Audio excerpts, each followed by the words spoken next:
Good afternoon. I can say that with confidence this time because this is not recorded. This is actually live this time. So I know when you are watching us here on the Aggie Pridecast, and we have a very special show this afternoon for you. Not only are we live, but we have some very special guests, and we're going to allow you to ask some of those special guests some questions during this podcast. And so we are very excited about this first edition of the live Aggie broadcast. Of course, with me is my co-host, as always, Spencer Turkin.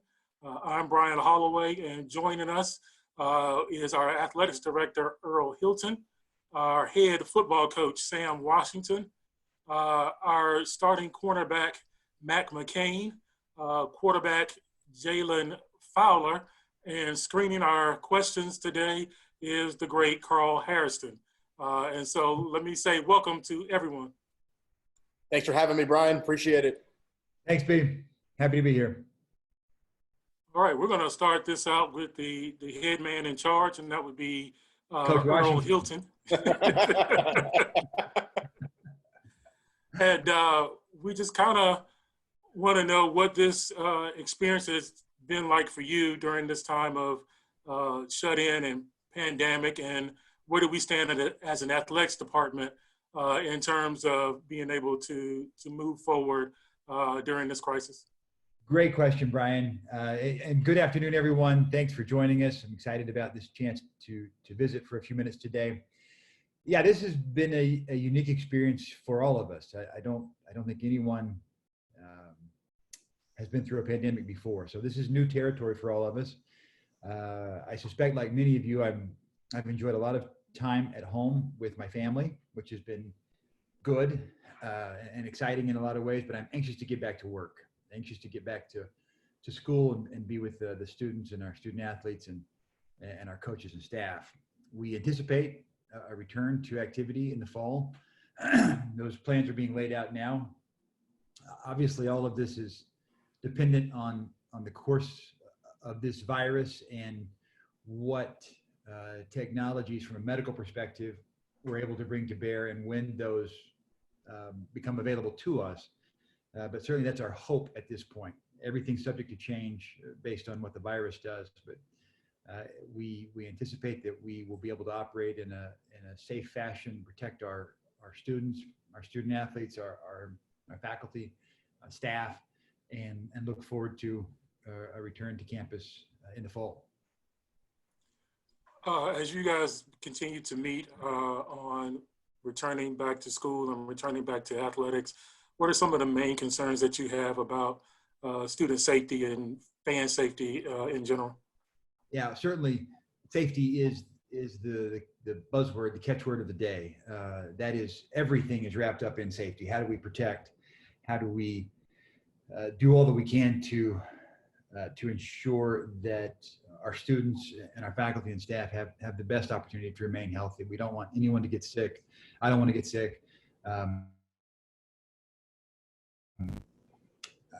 think that it's unlikely that we'll ever be able to say that we can guarantee or promise that no one's going to get sick as we begin to come back together and associate. I think that there's a probability that infections will occur. What we want to be able to do is identify those early, isolate, and treat so that we can avoid spreading that through the campus community in some way that's unpredictable or that we cannot manage. And so that's going to be our key, is how do we protect people? How do we help people feel safe? And we each individually have some responsibilities in that regard in terms of our own personal care and, wearing masks and staying away from sick people and washing our hands regularly and repeatedly. And so we try to balance our individual obligations with all of the protective or preventative measures we can put in place as an institution to protect each other. Before my partner Spencer Turkin jumps in here, just want to remind you that you can ask us questions here. We are having some Q&A with our fans here on this edition of the Aggie Pridecast. Earl, for you, as you try and get campus and your athletics department ready for the fall, are you in constant contact with the ADs from the other schools that are on the schedule right now to see what their plans may look like, and if you may have to change around the schedule? Are you looking at potential other schools to fill those voids? Constant contact would be too strong. We have certainly been in contact with ADs from the conference to look at the conference schedule. Our non-conference schedule, we are monitoring what's happening in those communities. And as we get closer into the summer and begin to see what does happen as things open up, and as we anticipate the governor continuing to roll out our return to work plans here in North Carolina, we'll begin to have more direct conversations with some of those non-conference opponents. We're speaking football now at this point, to see what the status is on their campus and ensure that we understand each other in regards to what our expectations are from a health and safety perspective. One thing that has already been announced by some of your coaches is that the seniors whose spring seasons were cut short because of the pandemic are being invited back to campus for next year to pursue that fifth year, or in some cases, maybe even a sixth year of eligibility, and that the school is going to honor those scholarships. What did that mean to you to be able to do that for these young men and women when a lot of Power 5 schools are telling them, thank you for your service, but it's time to move on? Yeah, that's a good question. I certainly don't want to try to guess what's happening to Power 5s and the difficulties that they're wrestling with. We have 15 to 17 student athletes in the baseball, softball, outdoor track, men and women teams that fit into that category, that did not have an opportunity to compete, or certainly compete for a championship in their sports. And we're delighted to be able to welcome them back. We are excited that they want to come back and continue their Aggie experience. And we are pleased that we're going to be able to provide that opportunity for them to remain in school, work on a master's degree in some cases, finish their undergrad, or a second bachelor's in other cases. So we're excited to have the leadership that these young men and women represent back on our campus for next season. Mr. Hilton, before we jump into football, a couple more questions for you from a AD perspective. I've got one question for you, and then we've got a question from one of our fans. My question is, has there been any talks about stadium capacity in terms of how many people are going to be allowed into BB&T Stadium this season? Is there a possibility that there will be no fans allowed into BB&T Stadium? And so what are the discussions going forward on fan capacity and how many people are going to be allowed into the stadium once the fall comes? Yeah, good question, Brian. Certainly, I don't want to take anything off the table, because this is an evolving situation, and the direction this virus takes, things that we think are beyond the pale in terms of consideration may become a very rational decision for us in the future. At this time, what we are looking at and concentrating on is having fans in the stadium. We certainly are also focused on some measure of social distancing, some ability to provide some space between individual groups of fans. We're having conversations about what kind of protective equipment fans might need to bring in, face masks that they might be required to have when they enter the stadium, to protect themselves, to protect other people, to protect our student athletes. Certainly, if we implement any kind of social distancing measures, that would have an impact on the capacity of the stadium in terms of seating. Those decisions have not been finalized at this point. We're still trying to get our hands around the best science in terms of, is there something magic about 6 feet? Is 4 feet adequate? What does it need to be? If you're wearing face masks, does that space get smaller? And so, we're looking for those answers. I don't know how quickly we'll be able to find them because, again, this is an evolving situation for everybody, and it's not like the experts know things that the rest of us may not have access to as well. So as data becomes available, we will certainly be flexible. Our hope is to have an opportunity for as many people as desire to participate in our games. And certainly, if we do end up with some kind of reduced stadium seating capacity, we would want to boost and augment our streaming technologies and capacities so that the opportunity to enjoy the games, to participate,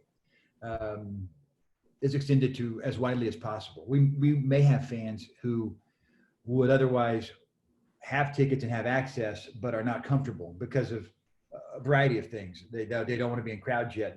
They don't feel that's safe, or their health is compromised in some way that would make it unsafe for them to be in a large crowd. We'd like to give them a chance to view the games and the contests electronically. So those will work hand in hand. We hope to begin selling season tickets in June. So we're going to have to make some decisions in short order about what our anticipated capacity is. But at this point, we are thinking, yes, we're going to move in the direction of having fans in the stands, likely that we will have some kind of social distancing measure in place, and that there will be some recommendation, either strongly encouraged or required, for personal protective equipment that might be available for fans. We have a question from one of our fans. Speaking of fans, they wanted to know, how realistic is it that we're going to have a sports season without a working vaccine? It's a good question. Again, that we talked about the technologies, the medical technologies that are evolving now, and the trials that are going on. I certainly think it is unlikely that we will have a vaccine that is widely distributed before school starts. And again, I'm not a doctor or an epidemiologist. They talk about vaccines taking 12 to 18 months to develop, and not all of them work, and so there's testing that's involved. I have no idea when a vaccine will occur. We're certainly this time in a posture that suggests we're not counting on having a vaccine in place before the fall season starts. Mac and Jalen, for you guys, what has it been like trying to get ready for a season that you don't really know what it's going to look like, and the fact that you haven't had spring ball to be around your teammates to get ready as well? How has that all played out for you?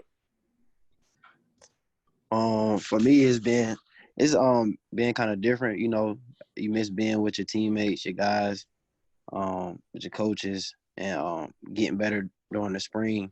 And now we just really just working now on our own to get ready for the season that we don't even know if we're gonna really have or not. So really, you just gotta stick to what you normally do to prepare for the season, and just keep doing what you do, and make sure that you get your grades right on the online classes, because the online classes are a lot different than being in class. So, yeah, how was Zoom University for the semester?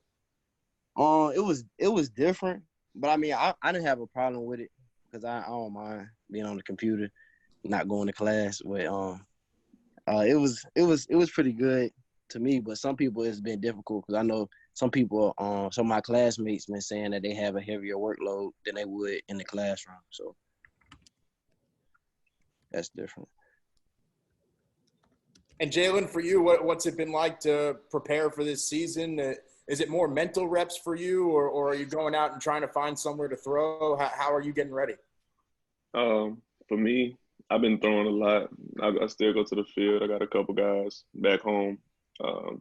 We work out together. We do what we can, but at the same time, even though I'm working, it's not my teammates. So it's hard to build that chemistry, that bond with them while we away. But I know the guys on the team, they're working too on themselves, and it is a lot of mental reps, because NCAA lets us meet with our coaches still, so we can have Zoom meetings, and we can watch film together.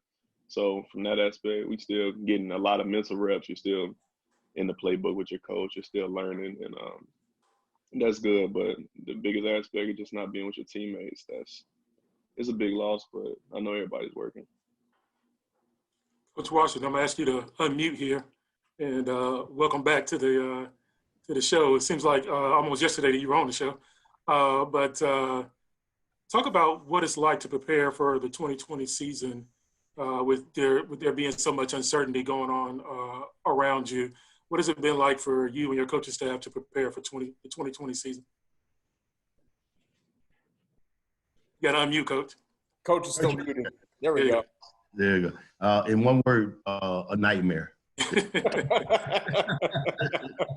It has, but I think we have made the most of it, and I think that's what it's all about. You play the hand that you dealt, and this is what we have. So we're gonna make the very most of it. As the students at players just said, we try to at least put our hands on them and see them, every week, almost every day. So we just try to make the best of this tough situation, and look forward. I'm just happy to hear and very excited that we're talking about playing football. That's my concern. I just want to play. Mac, what is it like having a former NFL defensive back be your head coach, being that you are a cornerback? What has that been like for you during your career? It's been great. Having an NFL, a coach that's played in the NFL, you really get an insight on a lot of stuff that other coaches that haven't been in the NFL would. So, like, stuff I've learned, like different techniques as far as NFL techniques rather than, a lower level technique. But Coach Wash has a great way of putting things to where we can learn it and pick it up easier rather than other coaches that I had in the past. That's really like the big difference. Mac, last time Coach Walsh was on the podcast, he talked about how he would have owned Jerry Rice in practice when he was back in college. So we want to know if those two lined up against each other this year in practice, who would win that one-on-one matchup? Oh, Coach Wash. Sure. Damn, tell him. That is a softball question, by the way. You lobbed that one up there for him, man. Yeah, that was the easy dunk there. That was the easy dunk. Coach, you going to invite Jerry to practice to show these guys the one-on-one drill, how it's supposed to be run? I couldn't afford him. Yeah, those guys do very little for free. Coach, we have a question from one of our fans. He wants to know what strength and conditioning has been like during the pandemic. How are the players being able to stay in shape during this time of sheltering in? That's one of the most difficult parts of it. A lot of them you're not sure. You have a thought, an idea of what they're doing, but you don't have your hands on them to assure that they're getting the work in. But for the most part, they work hard, and we are blessed with that. And you halfway can believe what they say. And so some of them have to go back to their high schools to get to a weight room, and then a lot of weight room facilities are closed, and people not allowing you in. So then we go back to the old style of just push-ups, sit-ups, and chin-ups, and working with your own body weight. So we have to do quite a bit of that as well. But at least we're doing something. If it's enough, we'll find out later. Would I like to be doing more? Of course. But we'll take it as is. And Brian, if I could jump on that one as well, that's one of the primary concerns we have with the beginning of football season is, we've missed spring, we've missed the summer conditioning, and we're likely to continue to miss conditioning during the summer because, as Coach Wash has said, not only is our facility closed and the student facility closed, the YMCAs are closed, the Planet Fitnesses are closed, the Gold's Gyms are closed, everybody is closed. And so these young men have had to do their exercise with body weight, which can be challenging. We need to have about 9 weeks of rollout of runway before our first game to get these young men back into a place where they can safely play football, where they can do so without a significant risk or an unnecessary risk of injury or harm to themselves. And so that, as much as anything, will dictate when we start playing, because we've got to get back on campus, get them into a weight room, begin to condition. We're going to be doing several weeks of that before we do any football, so they can do this safely, because we're not going to put these young men in a position where they end up with an extraordinary number of soft tissue injuries that could have been avoided if we'd had the appropriate weeks of conditioning prior to beginning football activities. Well, Mr. Hilton, you're really popular on here today. another question from our fans is that with the restrictions on buffets, do you foresee there being an allowance for tailgating this season?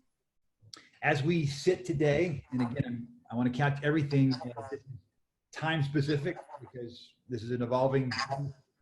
But as we sit today, yes, tailgating in A3 and A4, we are anticipating that would continue as it is. Those spaces, as they are currently marked out, are wide enough that they provide the 6 foot between vehicles. You can social distance in those spaces as they currently are configured. Now, where we will have to make some adjustments is game day tailgating on Laurel Street, because those spaces are regular parking spaces and they're much too close for us to even pretend that people are social distancing.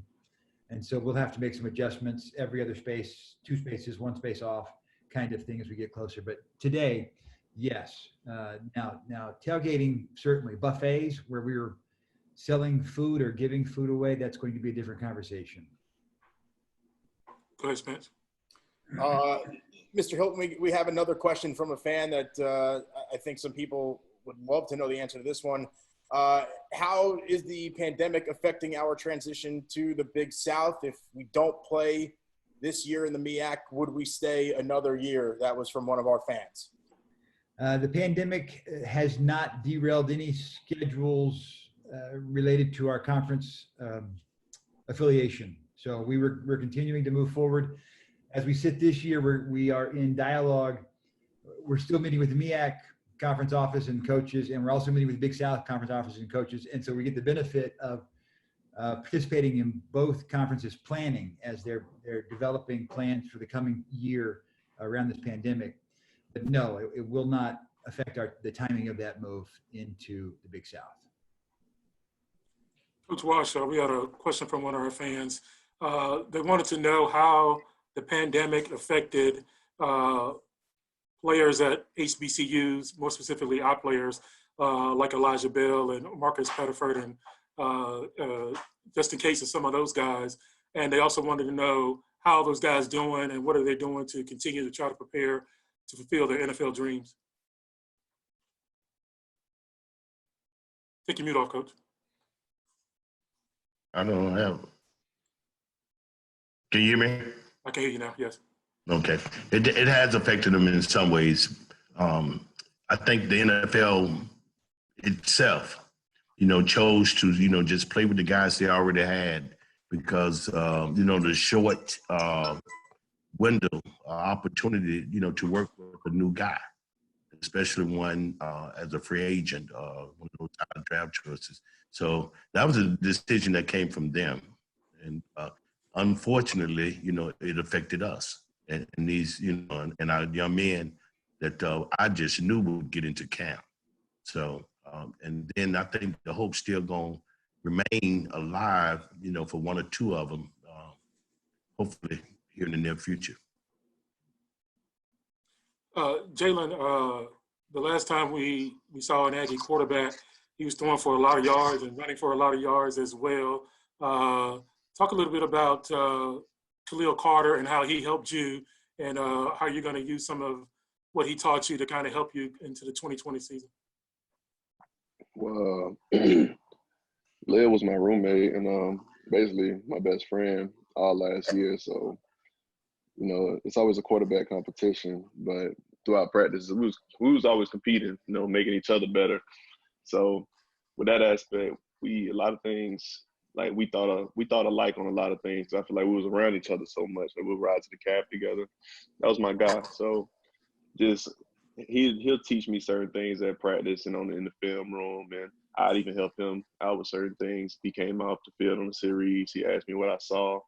I'll try to give him my input, and he'll use that. So we just had a really good relationship. The last time we had Coach Walsh on, he described you as deceptively fast. Can you describe what it means to be deceptively fast? If we need to roll back the tape, we can. I still have it on the computer.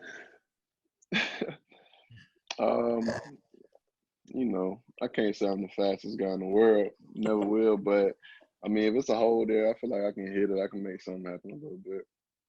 Like a I get Ben a little- Roethlisberger, if you need to use your feet, you can. Is that what you're trying to tell us? I think I'm a little bit faster than Big There Ben. you go. Yeah, I can make something happen with my feet, though. Mac, for you, how are you trying to get some field work done right now? And what are you most looking forward to for this upcoming season?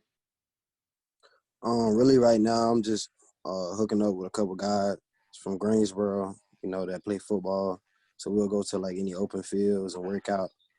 And really for this season, looking for another championship, another undefeated season. So yeah, that's what I'm really looking for, a great season this year.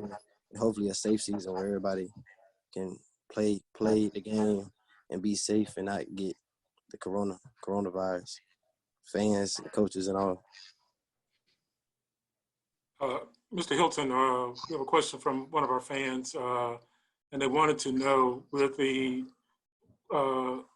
questioning about capacity and seating at BB&T Stadium, and we might need to get an assist from Shamika Pyfrom on this one, but how do you plan to handle priority purchasing, season ticket holders, who was allowed into the stadium, how those decisions are going to be made? Right. Those decisions, those conversations are occurring right now. That's the work that has to be done before we release the advertising on season book sales. That's what's got to happen between now and June, so that everyone knows what the capacity is and how those seats will be allocated. If there is a limited capacity in the stadium, what will the priority be? We have not fully defined how those will be apportioned, but I cannot imagine a scenario where Aggie Athletic Foundation membership will not play a role in access to those limited seats. Coach, for you, as you think about getting ready for this season, what are some of the things that you're telling the guys to make sure that they're focused on the task at hand, even though it is a little bit more difficult to get ready for this? Mentally, this has been a challenge for them. Stay humble, but stay hungry. It's very important that we still have that desire, to be our best. And we got to work at it. And it don't just happen. You have to work at it. So they're aware. And I think they are putting in their time, to prepare for a season. I just hope it's sooner than later that we're all able to get together. Coach Washington, a fan wanted to know if there has been any reservations from any parents about sending their students to school, more specifically the new recruits that you guys signed last season. No, absolutely not. None that I'm aware of. And I think they've been with them long enough. They're about ready to put them out anyway. But no, I have not. Everybody is very excited about coming, especially the freshmen. They are very excited, and we're excited to have them. Looking forward to see what they can do and what they cannot do. Mr. Hilton, I know that when some of the concern has been people leaving and then coming back to campus when it comes to the virus, because then you're opening yourself up to a new batch of people that could potentially be carriers. Has there been any discussion about making student athletes live on campus in order to reduce the spread off of campus? There have been a number of ideas floated about how we can isolate student athletes more specifically. I don't know that any of them has gained a lot of traction, because the inherent nature of athletics is very intimate contact. I mean, with the exception of sports like golf, maybe tennis, track and field, most sports involve contacting your opponent. And so there's been some ideas about having an inner circle of starters that are treated a certain way, and then an outer ring of other people who don't interact with those student athletes on a regular basis, but are support for the team. there have been a number of considerations. Should we put them all on campus? Are they safer off campus in apartments? Those are questions that parents are going to eventually have to have a hand in with their young people about where they want them to live. So nothing definitive. Lots of conversations. We'll continue to watch the literature and the development and trajectory of the infection. Our position, our goal at A&T is to endorse and embrace and implement the best practices. And those are as an evolving set of standards that are out there and will continue to roll out as we learn more and more about the virus. But whatever it is that's required to keep our players as safe as we can and our faculty and staff as safe as we can, that is what we're going to do at A&T. Mac, how anxious are you to get back on the field? Our defense doesn't give up 44 points too often. How anxious are you to get back on the field and bring back that strong Aggie defense? I'm ready to get back on the field. You know, last year I feel like we had an okay year. You know, we did what we had to do to get the job done, but I feel like we could have played a lot better. So I'm ready to get back on the field and show that. Mr. Hilton, we got another question. I may have lost it here.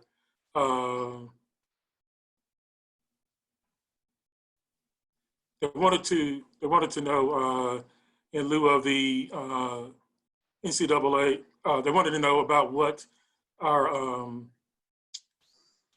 feeling is on testing and how often will our players be tested.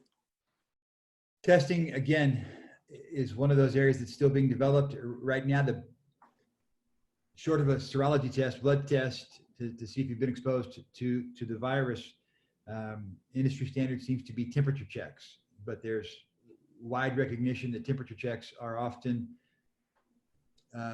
less than desirable in terms of pinpointing individuals with the virus. It's a late indicator, and it's not present in every case, and so there are people who are asymptomatic but are carriers, and so there is a lot of conversation about testing. Again, not a doctor, not an epidemiologist. Our position at A&T is that as the best practices are developed, as the technology improves, as the testing improves, as the gold standard of care is developed, we will embrace it and implement it at A&T. So today, testing leaves a little bit to be desired, just because of a fever is not a great indicator of contagion. We hope and expect that technology will improve over the course of the summer. Whatever it is in the fall, we will embrace and provide, again, as safe an environment as is possible for our students, faculty, staff, fans. Mr. Hilton, there's been a lot of talk around the country now that there are some conferences that are a little overstretched in their landscape when it comes to travel. Obviously, we're making the move to the Big South. We were out ahead of that. Does it just reinforce why A&T is moving to the Big South? I think there is going to be some seismic movement. This is going to shake college sports pretty significantly from the top all the way down. You're seeing some of that already. Resources are going to force us to adapt to a new normal at all levels of college sport. Certainly, I do feel like we have positioned ourselves well to take advantage of some of those cost savings that we anticipated earlier this year. Coach Washington, one of our fans wanted to know since this will be our farewell tour in the MEAC, does that make put a little more emphasis on this season that we walk out of the MEAC on top like we've been the last few years? Well, I think it's important that we win and be successful, if it's the first of the last year, but we definitely want to leave on a high note. So we're going to do all we can. We're going to prepare to be champions. It just happened to be the last time. Coach, the move opens you up. I know we've discussed it before. It opens you up to a chance to compete again for a national championship. I know that when you came to A&T, that was the goal. Is it exciting to you to be able to get back to playing for that goal, which is a FCS national championship? Yeah, I think it's a fantastic opportunity. Not just for football. I think everybody. You get the opportunity to play for the national championship, and that's the Super Bowl of them all. Who wouldn't want to play for that? So I'm excited about the opportunity and looking forward to the challenge. It's going to be a challenge. For all you, Coach Wash has not won his last championship. He's got several more ahead of him. Yeah. all right. Pressure's on now. The boss said that. I do concur, though. I agree. I do agree. You're not scared of anything, Coach. I know I'm that. not afraid. I promise you. Put the ball down. Speaking of putting the ball down, one of our fans wanted to know how all of you guys, Coach Wash, Jalen, and Mac, feel about the North Dakota State game and the defending national Huge challenge. It's going to be a huge challenge, but I think it's what we need at this point. Give us the barometer of where we are really. Now, they are a proven national program, and they've won it, repeatedly. So it give us an idea of exactly where we are and where we need to be. And we have to come up with a plan to get there. So I'm very excited about it. Players? Yeah, I think it's just a great opportunity. Everybody knows who North Dakota State is and what they've all accomplished throughout these years. So I think it's gonna be a great challenge by me. I think it's one that we're definitely gonna be able to stand up to. I feel like it's a great a time for our players to showcase their talents against one of the best teams in the FCS, and just try to come out on top so we can be the best team in the FCS. Because a lot of fans and people try to put us second because we don't go to the Celebration Bowl, but this game will really show them that we can compete with anybody in FCS. This question might be more for Mr. Hilton, but it also is for Coach Washington. I guess people want to know, how did this game really come about? Who called who, and how did we get the deal done? Because it is such an important game, and it's one of those, I think, a lot of football fans, regardless of who they root for, whether it's an FBS team, a Division III team, it's circled on their calendar. Yeah, North Dakota State, to their credit, reached out. It's been a topic of conversation for some years now. They've been trying to schedule us for a while. You know that I'm a big fan of regional scheduling. I like playing our non-conference games close, bus rides. It's good for our fans, good for our student athletes, good for everybody. So I wasn't crazy about flying across the country to North Dakota. So it's been in the works probably for 3 or 4 years. And again, to their credit, they said, let's put the ball down, champion against champion. Let's see what this is going to look like. And Coach Wash said, hey, you got to be the best. You got to play the best. So let's go do it. Let's see where we are. Mm-hmm. We'll close out with this one here for Coach Washington and Mr. Hilton. Fan wanted to know what would be our philosophy on scheduling HBCUs once we get into the Big South.